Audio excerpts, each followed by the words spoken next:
Welcome to Negros Oriental, where nature and adventure awaits you. Sa ating day tour trip dito sa Negros Oriental ay bibisitahin natin ang mga natural beauty ng probinsya. Anong mga waterfalls kaya ang mga ating mapupuntahan? Isang sulfur hills daw na matatagpuan dito. Aalamin natin yan at isang masarap na specialty na matatagpuan dito sa Dumaguete na perfect din bilang isang pasalubong. Tara, samahan nyo kaming ikutin ng Valencia at Dumaguete dito sa Negros Oriental.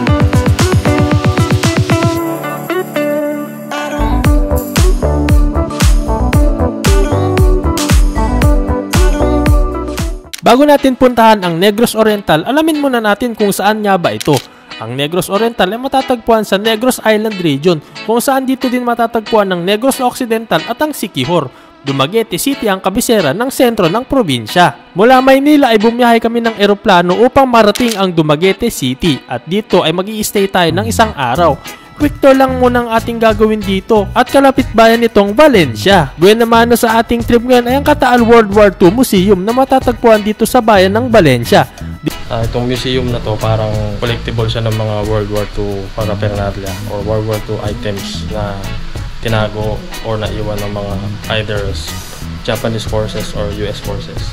So, nangolekta, tas ito, ginawang museum. Kaya naman naisipan din ng may-ari na nagtayo ng isang museum upang maipakita sa mga bibisita dito ang naging history ng probinsya nung ito ay nasa kamay ng Imperial Japanese Forces. Libre ang entrance dito pero open sila for any kind of donation. Mula sa museum ay tumungo naman tayo sa Valencia Public Plaza kung saan dito ay madaming mga kalapati at dito ay papakainin natin sila.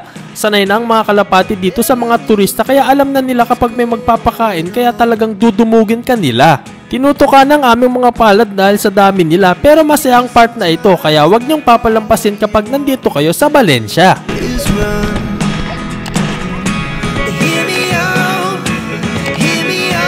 Halata mo na yung mga kalapati dito, sanay na sa tao.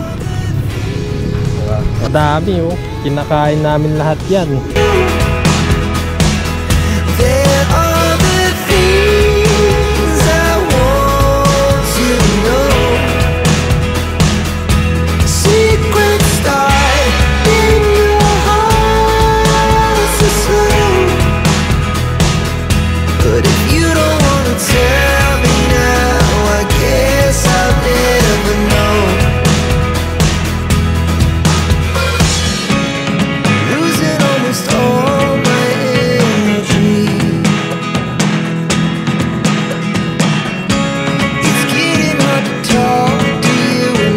Naging mainit ang ating day tour dito sa Valencia, ngunit sasakto naman ng pampapawi ang ating susunod na pupuntahan dahil tutungo tayo sa isang mga magagandang waterfalls dito, ang Casororo Falls. Mula sa jump off, bababa kayo sa isang hagdan at mag-hike lamang ng halos 20 to 30 minutes at hindi din mahirap ang trekking. Mga kaibigan, nandito na tayo sa Casororo Falls.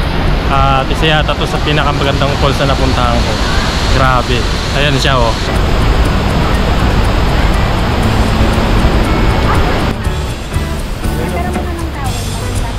Nasa 83 feet pala yung haba niya. Yung taas niya hanggang sa baba. Panigurado madulas siya. Yung tubig dun sa gilid ng bato, constant yan. Then sabi ni Kuya,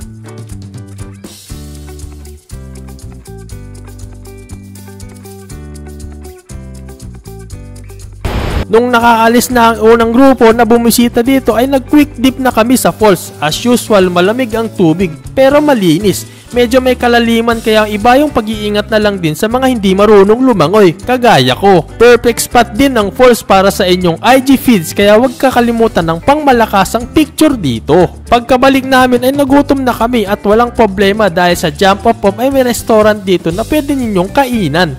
Dito na kami na ng halian, kaya tara, kain tayo. Ngayong busog-lusog na, let's go ulit sa mga tourist destination dito sa Negros Oriental. Mula dito sa Casororo Falls jump off point ay bumiyahe kami ng 30 minutes para marating ang Mag-Aso Steam Vents.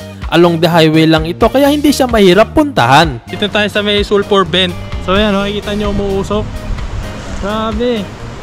Saka yung amoy, kasi more on nasa sulfur kasi. Makikita mong malalakas na usok ang lumalabas sa lupa. Nakakala mo'y nasusunog ito, pero hindi. Mayroon daw kasing active volcanic activity sa lugar. Nagagamit din ng steam vent sa iba't ibang mga paraan. May mga nagsasabi din na ito daw ay may healing natural benefits. At ito din daw ay nagagamit sa geothermal power plants kung saan nakakalika ito ng enerhiya para sa kuryente. Pagkatapos ay tumungo naman kami sa isa sa mga popular sa mga turista, ang Pulong Bato Falls.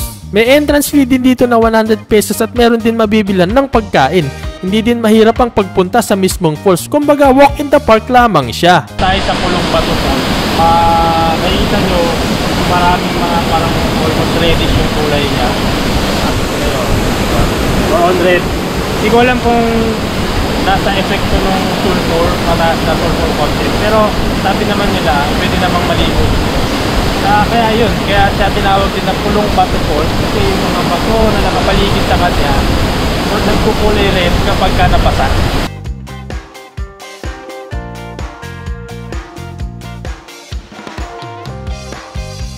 Lupa niya parang nag-ano din yung color red. Kaya Pulang Bato Falls.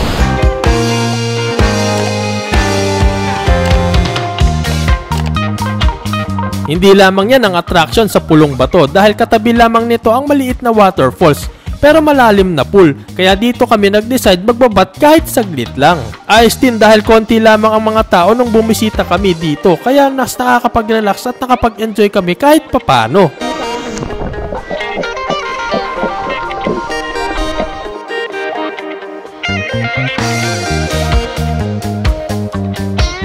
Right after namin maglublob ay bumalik na kami ng Dumaguete. May mga in-skip kami mga spots gaya ng hot spring at forest camp dahil nag-enjoy na kami sa mga napuntahan namin. Dito sa Dumaguete, hindi nyo pwedeng kalimutan tikman ang isa sa mga sikat na pastry ng classic Silvanas Sans Rival.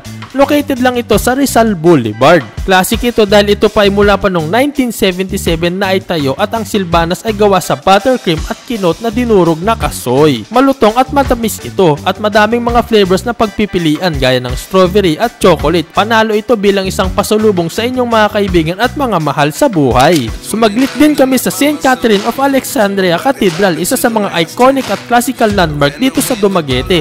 Nagdasal at nagpasalamat na din sa ligtas na biyahe dito sa lugar. Sa tapat nito ay may isang parke kung saan pwede kayong magsumba o any physical activity sa public. Kaya nung tumambay kami saglit, nakisali na din kami sa sumba-sumba kahit saglit lang. Is this really happening? I can't believe it's true. I'm just as surprised as you. Ang last but not the least ay ang Rizal Boulevard kung saan dito namamasyal ang mga taga Dumaguete.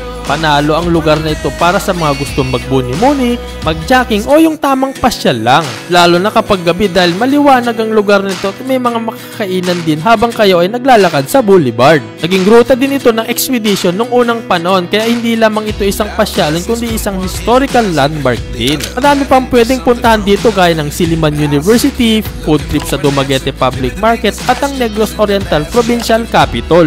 Yun nga lang dahil limited lang ang oras namin dito, isi-save na lang natin ito next time.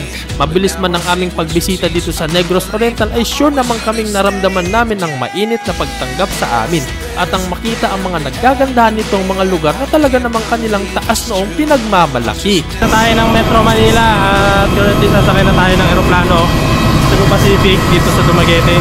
Maraming salamat Dumaguete, Siquijor at Bacolod. Napakasaya. Thank you hanggang sa muli. Pagbabalik. Yeah!